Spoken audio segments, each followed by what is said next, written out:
in the murder that he committed on a woman, he was ruthless, really ruthless.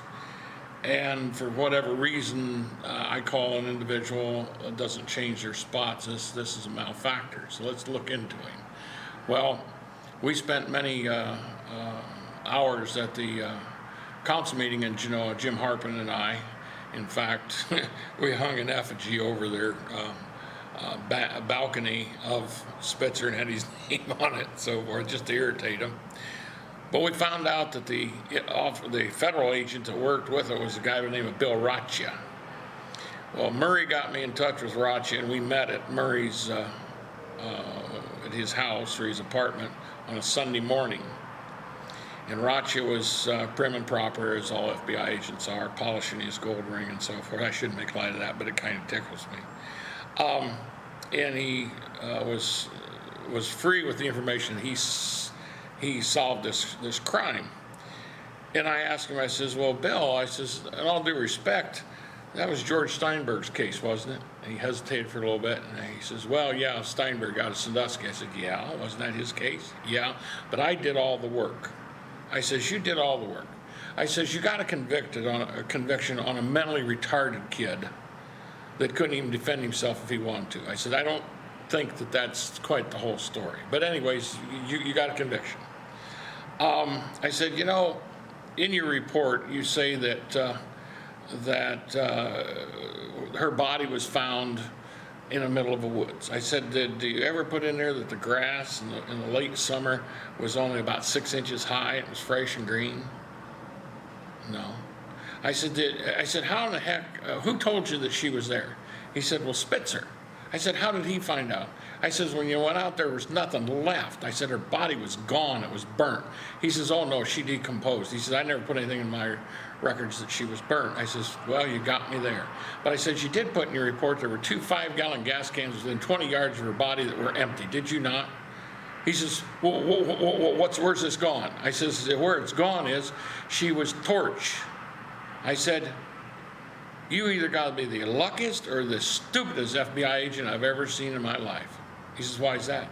I said, Spitzer spent time in state prison for murder. I said, he spent almost 20 years. He says, was that state case or federal case? I said, it was state. He says, well, I wouldn't have had any information on it. I says, bullshit.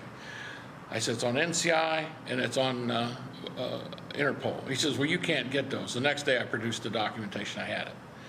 Well, Raccia lied to get the conviction. Spitzer, we dogged Spitzer all the way down to Texas, into the killing fields. I swear he was involved with the killing fields down at Texas, south of Houston, in League City. But anyways, he was bilingual, and he's probably incapacitated because of age and so forth. But this was a organizer. He was a killer, and so no more killings going on in Stony Ridge, and no more in League City. But it's just some of the stuff that I've pushed on. Plus, there's more. Did you ever, Roger, did you ever determine how Spitzer went from being an ex-con after doing 8+ years in prison, 18+ years in prison, come out and get a chief of police job? How does that happen? Good question. He went to school at Owens Tech, and they couldn't deny him training to be a peace officer, so he went through all the training, but they did not issue him a diploma due to the fact he was a convicted felon. But he did go through the training. And we in fact, Jim, I don't know if he still got it or not, he interviewed the chief, and Chief Truman at Genoa, and asked Chief Truman, says, hey, this guy's a convicted felon. We have the paperwork right here. He's a convicted murderer.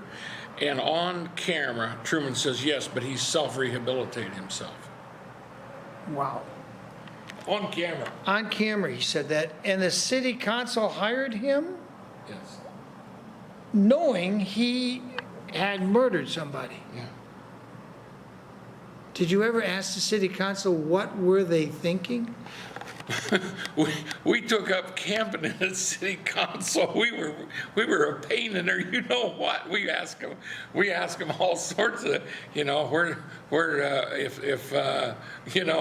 how many fingers do you see, Councilman? Stuff like that. I mean, it was stupidity beyond anything you could ever imagine.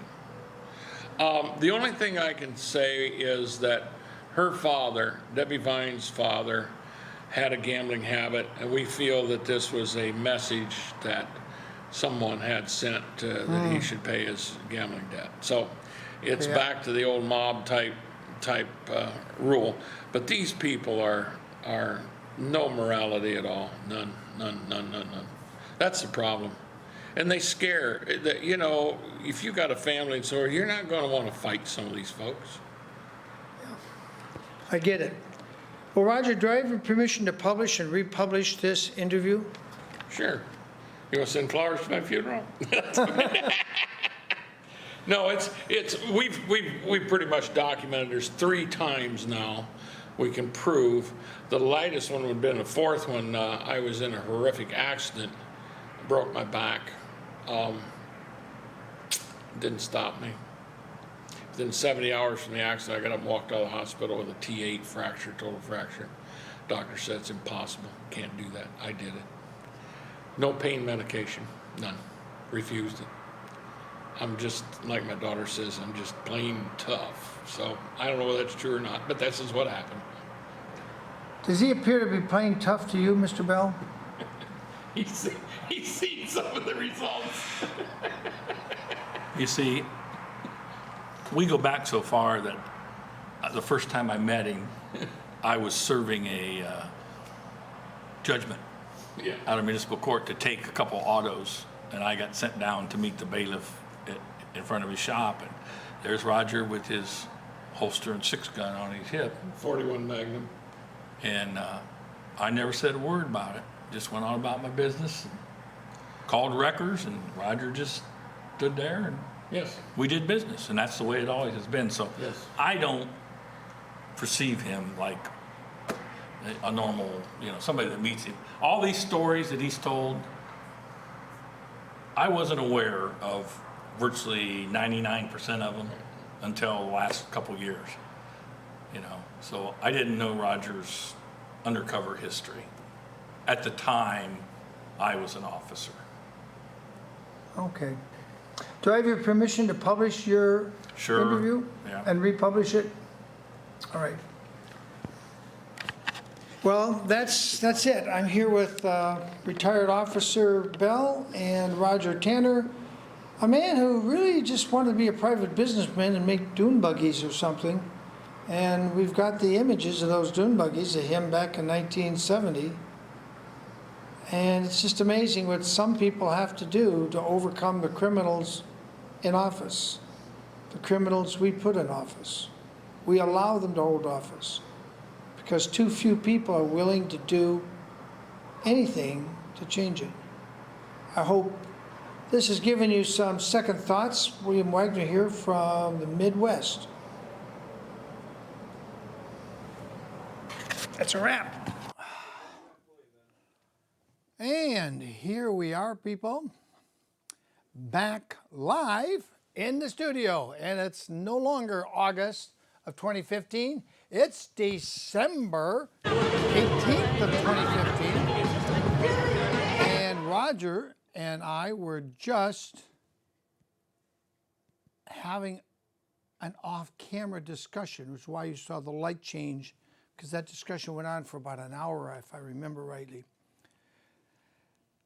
So how does that make you feel, knowing a man could go to prison